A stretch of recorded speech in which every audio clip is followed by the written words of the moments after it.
One of my favorite golfers. I'm not a great golfer, so I am a lousy golfer. I love to golf, but I'm terrible at it. And if you're terrible, I'd love to golf with you. But one of my favorite golfers is a man by the name of Bubba. Bubba Watson. What a name. Bubba.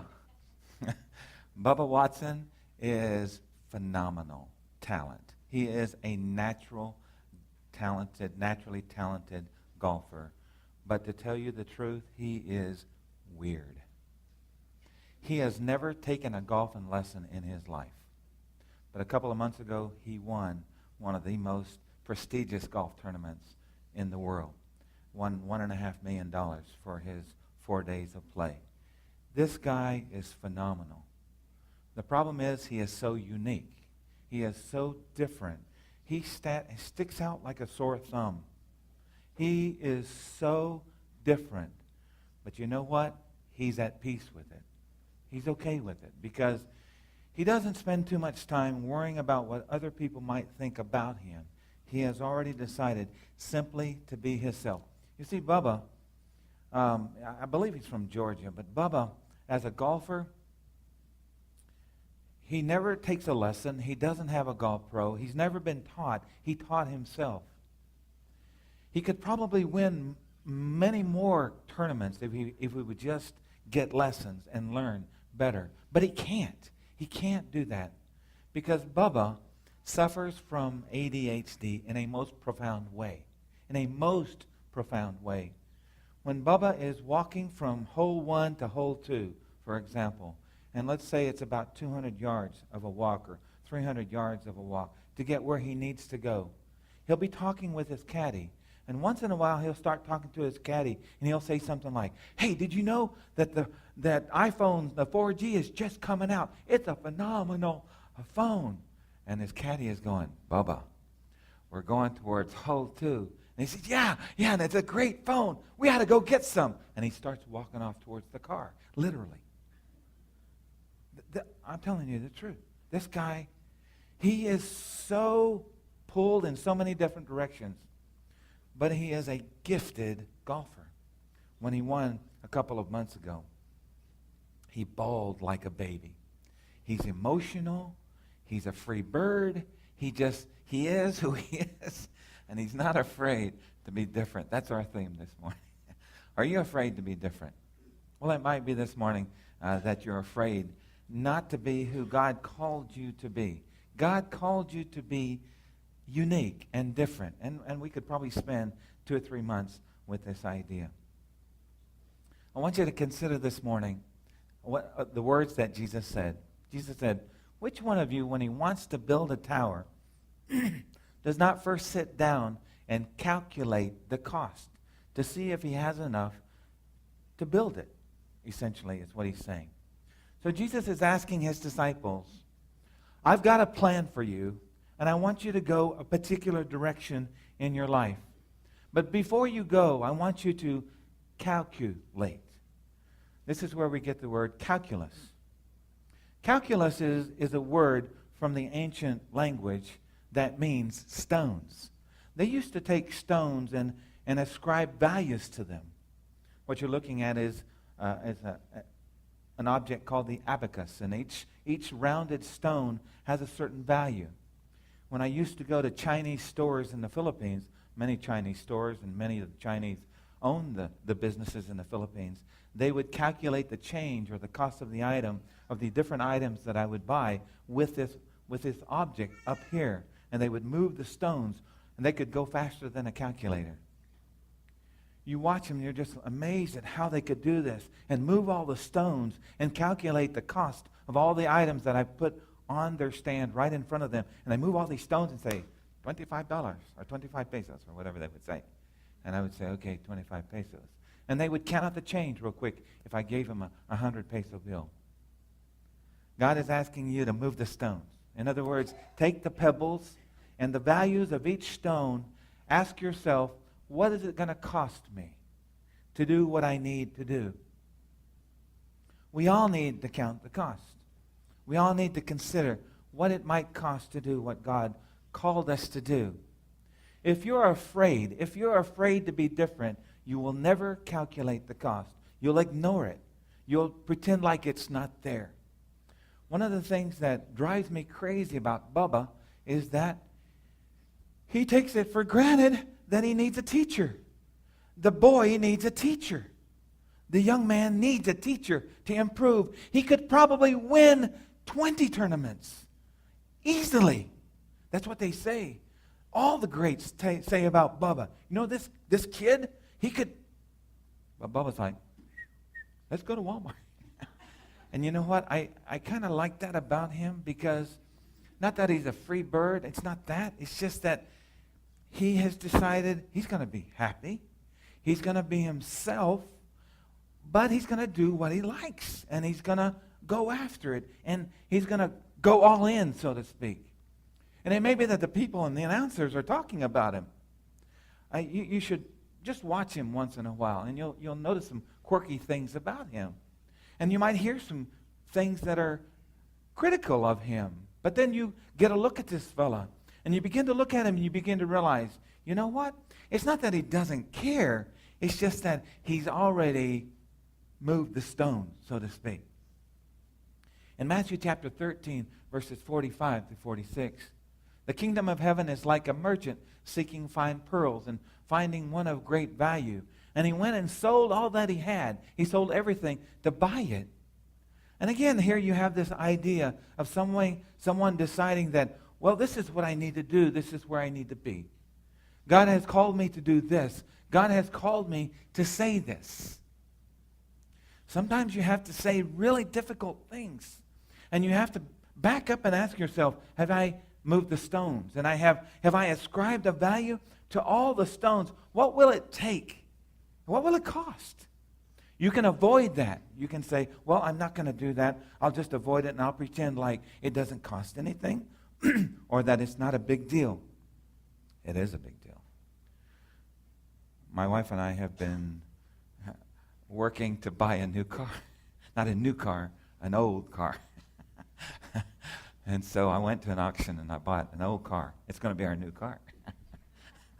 One of these days, I'm going to drive up in my new car. But I sat down and I calculated. Okay, how much is it going to cost at the auction? Okay, how much will it cost to repair that fender? How much will it cost to put on the tires?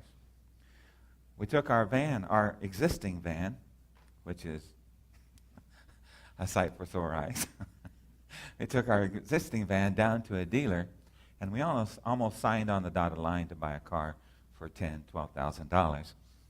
But they would only give me $500 for my van. And me being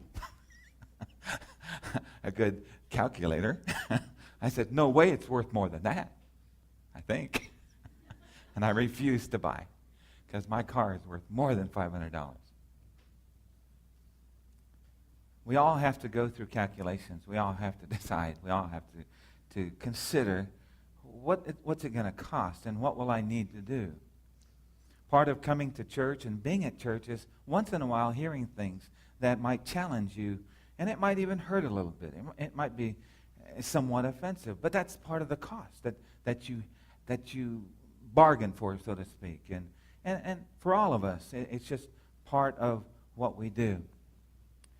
Years ago, my wife and I went to the Philippines as missionaries. We decided to do that, and we literally dropped in a place that Sandy had never been before. She had never been to the Philippine Islands, and she had never been to that city. And I had never been to that city, but we just dropped there, like in a parachute almost. And we just dropped there, and all we had was what we had on us, and maybe our clothes and suitcases. And we had to calculate, because the Bible said, go into all the world and preach the gospel to that word again, all. You know, in poker, you say, okay, I'm all in, and you push the chips to the center of the table, and you say, I'm all in. Well, when you decide to go, say, to school, or you decide to go and become a doctor, or whatever you're going to be, you sit down and you calculate the cost. Are you going to value how much it might take you to get there from here? Just to go to the Philippines, it cost us, I think it was close to $2,500 just in airfare. And that was one way. I think it's close to 2,000 in airfare. And that was 30 years ago. 30 years ago. We were newly married, 6 months married. We had to have money for food. We had to have money maybe to buy a car. We didn't have much. We really didn't have much. We had like $1,000 to buy a car. We needed money to rent a house and maybe to rent an office. There's no church there. And so how are we going to start a church? We had to decide, okay, we're going to rent a house, but am I going to rent an office downtown somewhere where we can kind of start a church? And are we going to have a church meet in our house? That might be difficult. How are we going to do this? There are so many costs. There are legal costs. You've got to have a passport and be legal. It's like what Jesus went through. I've had to go through that several times, going to immigration and standing there wondering, are they going to kick us out?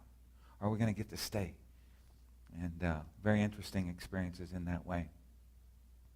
Are you going to hire somebody to teach you the language? How much is that going to cost? Are you going to hire somebody to work as an assistant? Well, there are no Christians there yet that you know that you can work with, so you're going to have to teach somebody. The first man I baptized was Jesse Haruda, Jesus. I learned last Sunday for the first time that Jesse means Jesus. I didn't know that. And so Jesse Haruda was our first baptism among the men, and now he's a church planter in the Philippines. But at that time, we had nothing, and so we're calculating the cost. We figured it cost us roughly $1,500, $1,600 a month to survive in the Philippines, and that's how much it cost. I was so ashamed when I finally had to go to the local loan sharks and borrow money from the Chinese. I had to borrow. I'd pay anywhere from 25, 30% interest just for 2 or 3 months. It would cost me an arm and a leg just to get by, and it was embarrassing as an American foreigner going to a loan shark and saying, I need help. I can't survive this. I can't pay my rent. I can't pay the guy that's helping me. I can't pay for the electric bill.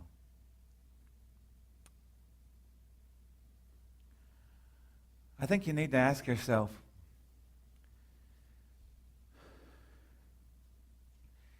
is this really what God wants me to do or not? Because ultimately, when you're counting the cost, there comes the point where you've got to ask yourself, do I really believe what I'm doing or not? Do I really believe this, or do I have this nagging doubt that just causes me to get drained day after day? It's an important question. In James chapter 1, verse 6, the Bible says, ask in faith without doubting. Ask in faith without doubting. A lady by the name of Laurie Eldridge from New York City was out in front of her house. And as she was out in front of her house, working in her garden, barely working in her garden, because she had such great physical pain in her back. She could hardly walk.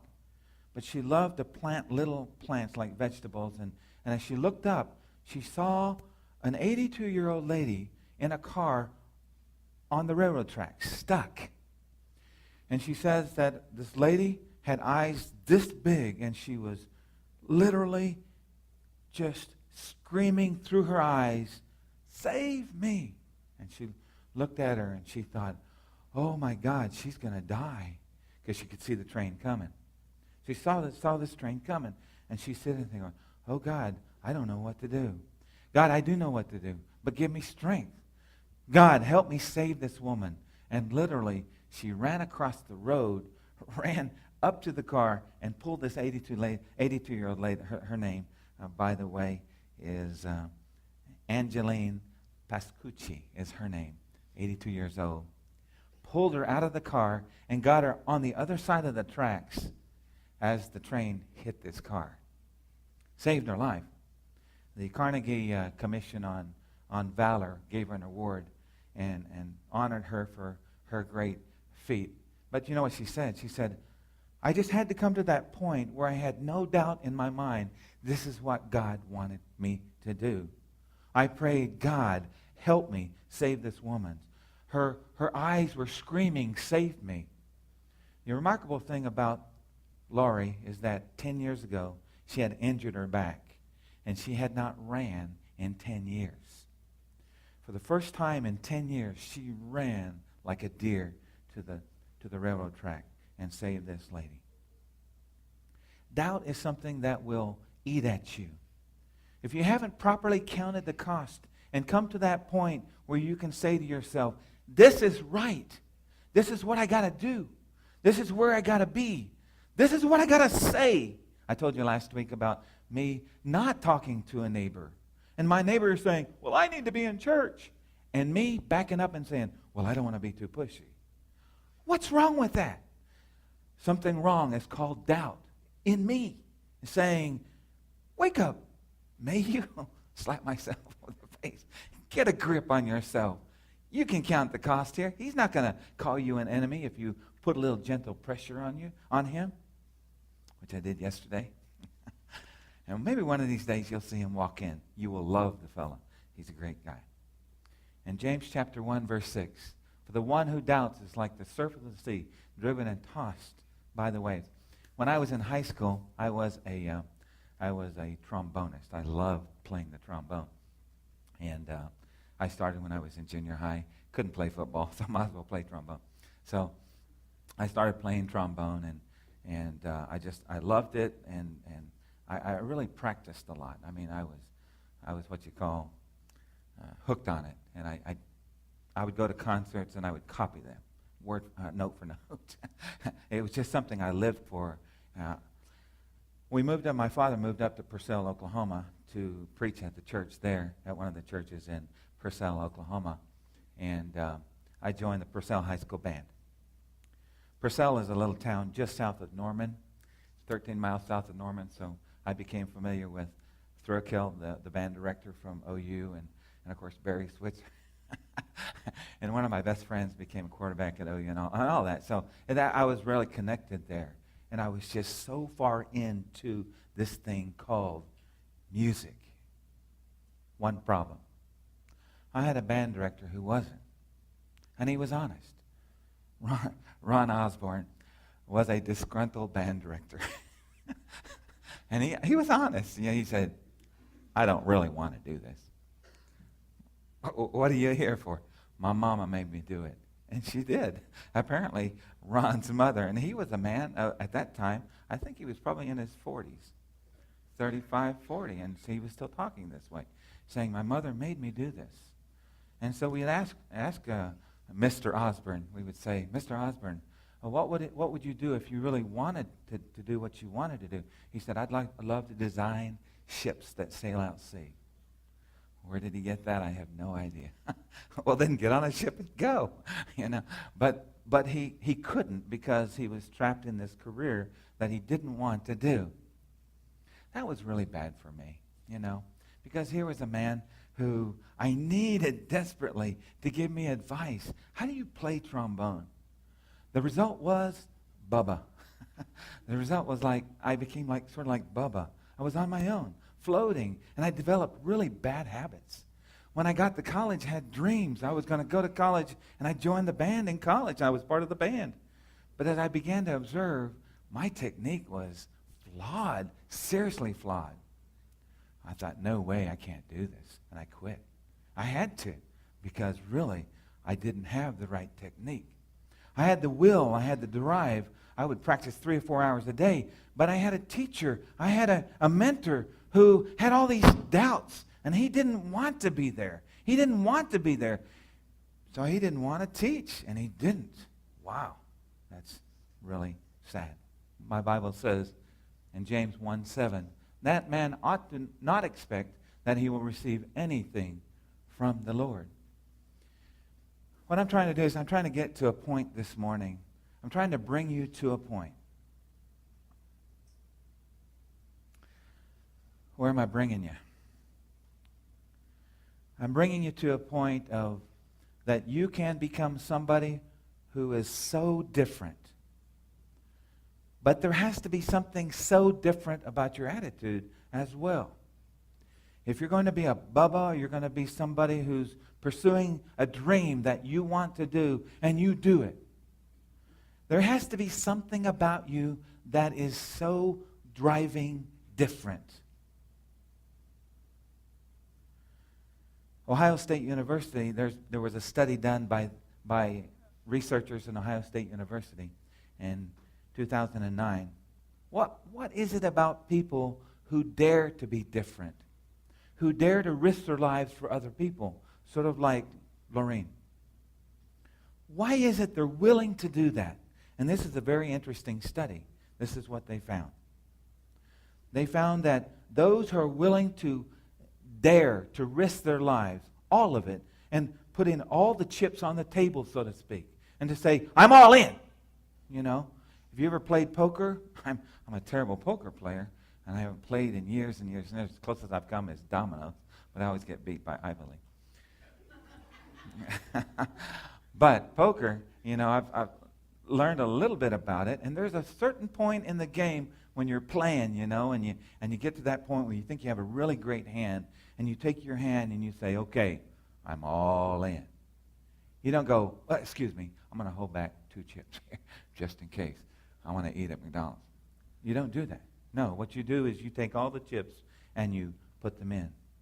What they're saying, that idea, that mentality, that willingness to do that is learned from your parents. If you have a mom or a dad who's willing to lay their life down, more than likely you will too. It's a learned behavior. Like what I was talking about last Sunday, evangelism is a learned behavior on your part. And you can learn it by watching others. How did Peter learn? He learned it from Jesus, watching the guy. And Jesus went here, went there, and Peter went along. James, John, Philip, and Bartholomew. How did Jesse Heroda learn how to teach people the life of Christ? He sat on about 1,000 of them with me. And that's how he learned. And if you sit in and you watch and you observe somebody like Daddy, he's a fireman, and he lays his life down, and he loves doing it, and it's a part of his moral responsibility to lay his life down, then the little boy growing up might want to be a fireman, but on the other hand, he might want to do it in a different way, more than likely. More than likely. I haven't been able to really get my point across this morning, though. So I'm going to put it this way. Jesus said, you shall love the Lord your God with all, there's that word again, all your heart, all your soul, and all your mind. You can never be who you were destined to be unless you are all in. And it has to be all in. And the word love is the Greek word agape. It means no matter what the other person says or does, you're all in. You might say, well, he's a jerk. But you are all in. You are all in. Because your love is not determined by the reaction that you get from anybody. It's because you love, you're all in. If you're at a poker table and you're all in, it's not based on the reaction of the group. You know, if the group says, whoa, Nellie, you're all in? Why, is that bad? Well, yeah, it's kind of risky. Okay, let me take it back. I'll get 50% of it back. No. That's not all in. All in means I am absolutely all in. And you may be saying, yeah, but isn't that kind of dangerous? Absolutely. It might get you nailed to a cross. Because Christ was all in. He was all in. And it's not dependent on the reaction of the person that's coming back at you. It has nothing to do with it. You are all in, you are all in. That's the way you live. One thing I appreciate about Bubba Watson is that he could care less what people think of him. He's like, I'm unique. I need to do this. This is me. I'm all in. This is me. If I win 1, fine. If I win 10, great. But this is me. You can walk all over my heart. You can take advantage of me. You can cheat on me. You can lie about me. Or you can lie to me. But you know what? I'm all in. Why is that? Because one day you have to look in the mirror and you have to say to yourself as you look in the mirror, I tried my best. Because if you're not all in, then you're partly to blame. It's your fault too. But if you can back up and say, I'm all in, then with dignity and honor and valor and integrity, You can look back at the mirror and say, man, I did my best. I was all in. I gave more than I needed to. Yeah, it might mean that maybe there's a day you don't take a day off. You don't take that day off because you're all in. You don't have to always have a day off. Wait a minute, you're messing with my work. No, and I'm talking about, do you believe in what you do to the extent that you might go so far as to do something that seems to other people unnecessary or unwise? Someone might say to you, honey, you're going to get your heart broke. Absolutely, like Christ. Father, forgive them. They don't know what they're doing. Father, why have you forsaken me? And he's on the cross. But at the same time, we are all in. I love this verse. 1 Corinthians chapter 13, verse 7.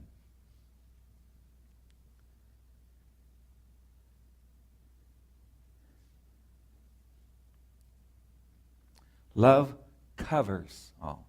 That word cover, look it up in the Greek. What it means is put a lid on it. Literally, it means put a roof over it. I like to say in our language, put a lid on it. In other words, you can respond back and say, well, wait a minute, but learning to just be silent at times. And then he says, love believes all things. This is the word for faith. Faith is believing in something you can't see and being sure of what you hope for. So if you're all in and you've got this relationship with somebody and the relationship isn't quite what it needs to be for you, your point is you're all in. You love with all your heart, with all your soul, with all your mind. Are you going to get hurt? Sure, just like Christ. People will say, well, don't go all in, you'll get hurt. But you know what? When it's all said and done, you'll look at the mirror and you will look at a guilty person who gave less than they should have. And it will be your fault that things fell apart. And you have no right to go to God and say, God, oh, I'm so angry at him. And God will look at you and say, well, what about you? I think you were more wrong. What? You were more wrong because you know the Bible and you know the Scripture and you know the lessons about agape. The Bible says it hopes all things. When you have this all-in attitude, it seems crazy to people. I had an elderly man in the Philippines who had been a missionary in the Philippines. How many years was he there? 40 years or 30 years? And he looked at me. I don't know if Sandy was in a room. And he looked at me and Sandy when we were flying down from Manila down to our island where we were going to start our mission work. He looked at me and he said, can't be done. You won't do it. I'm like, here's this man of faith telling me that we're not going to make it. Oh, boy. At that point in time, you have to ask yourself, what am I going to do? How am I going to live? Do I believe in hope? I love this last point. It says, and endures all things. That word endure, literally in the Greek, means to stay longer. We live in a society of quitters. I love what Sandy's got on the sign outside. Character never quits. That's the point. Endures, it stays longer. That's literally the meaning. It stays longer. And you might be saying, yeah, but if I stay, I'll get hurt. I understand. But as you're all in, you say, I will be all in. I will do this. I will give my all. I will do what it takes. And as you do what it takes, you will find your self-worth going up. Your self-esteem is what I'm worried about. I'm worried about your self-esteem because I worry about mine too. I think, man, we got to learn not to beat ourselves up. God loves us the way we are, but we're never good enough. But if you're all in and you go all in, then you begin to say, you know what? I'm not a bad person after all. I'm really trying, and I'm all into this, and and all of a sudden you begin to feel better about yourself, and your self-esteem goes where it needs to go, and it needs to be what it needs to be. It needs to be a great self-esteem that you're a good person. You're a great person in God's eyes, and He loves you. But when you're a quitter, you know it deep down. You're a quitter, and you're not worth half of that. Because you're not. And you proved it to yourself. Self-fulfilling prophecy. On the other hand, when you say, okay, I'm all in for this. I am going to stick with it. I might get killed for it, but it's okay. I'll do this. I'll stay longer. One of my favorite verses as we close this morning. We're going to sing a song of invitation in just a second. It's called Only Trust Him. And as you are all in with Christ, He's not going to hurt you. God's not going to hurt you. People might, like they did Jesus. But as you read this, understand what it means. I count all things. Here's that word again. All. It just keeps coming up over and over. Am I really all in to this friendship? Am I really all in to this marriage? Am I really all in to evangelism? Am I really all in to growing as a Christian?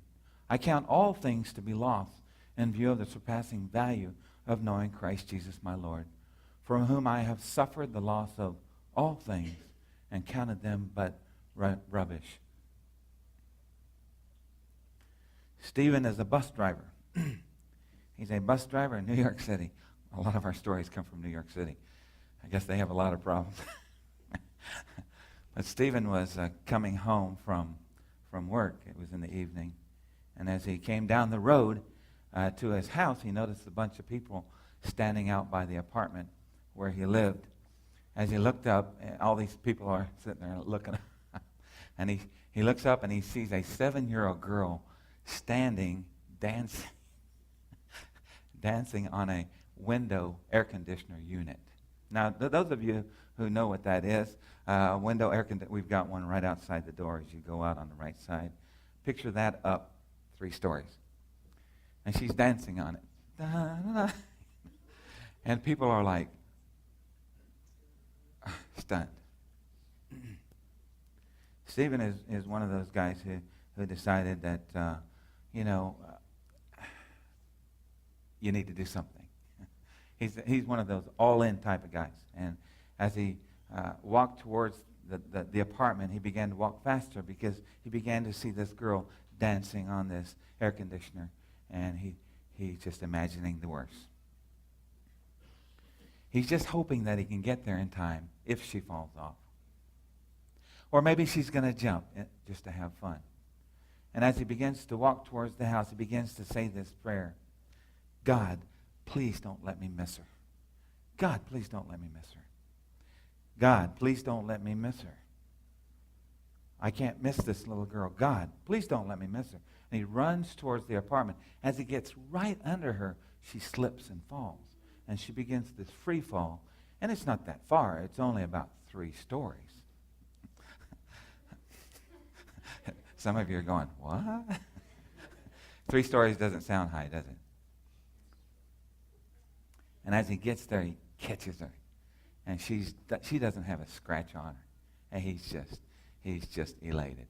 He's just elated. But he's already counted the cost. He's already counted that if he misses, then he's got the guilt to deal with. If he gets hit and hurt in the head, he might have brain damage. He might be seriously hurt. What he doesn't understand is that a little girl, 7-year-olds, I don't know how much a 7-year-old girl weighs. I would say maybe 40 pounds, 50 pounds at most, something like that. But as this girl fell 3 stories, they calculate 600 pounds of force hit him. He caught that little girl, but literally every muscle, tendon, and ligament ripped off from his shoulder. According to the news accounts, his shoulder was virtually ripped off, except for the skin. Someone came up to him and said, well, man, sorry to hear about this. You looks like you've lost your shoulder. And he goes, she doesn't have a scratch on her. She doesn't have a scratch on her. She doesn't have a scratch on her. To me, that's the way we need to be as Christians. We need to be those who are all in. And the phrase I want to leave you with this morning is, you must be all in to go all out.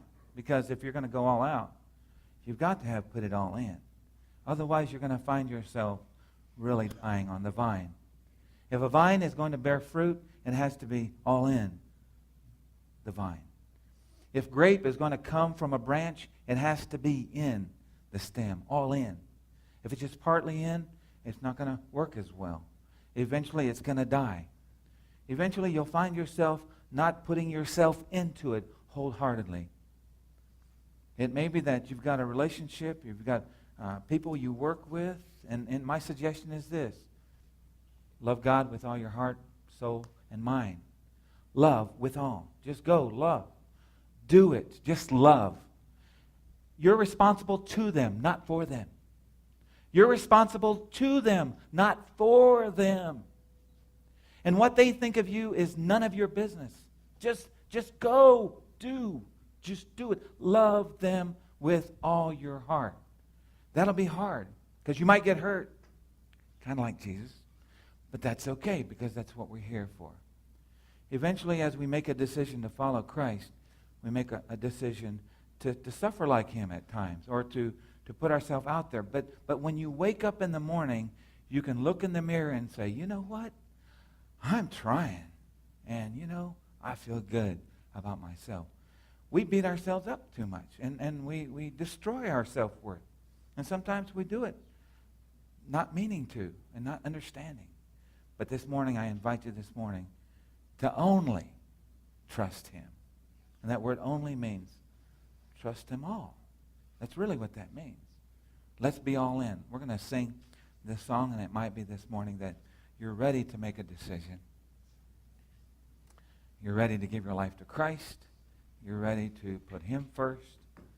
You're ready to start over. And to the extent that you can be all in, go for it. We want to pray with you. We want to pray for you. But let's stand together and let's sing this song.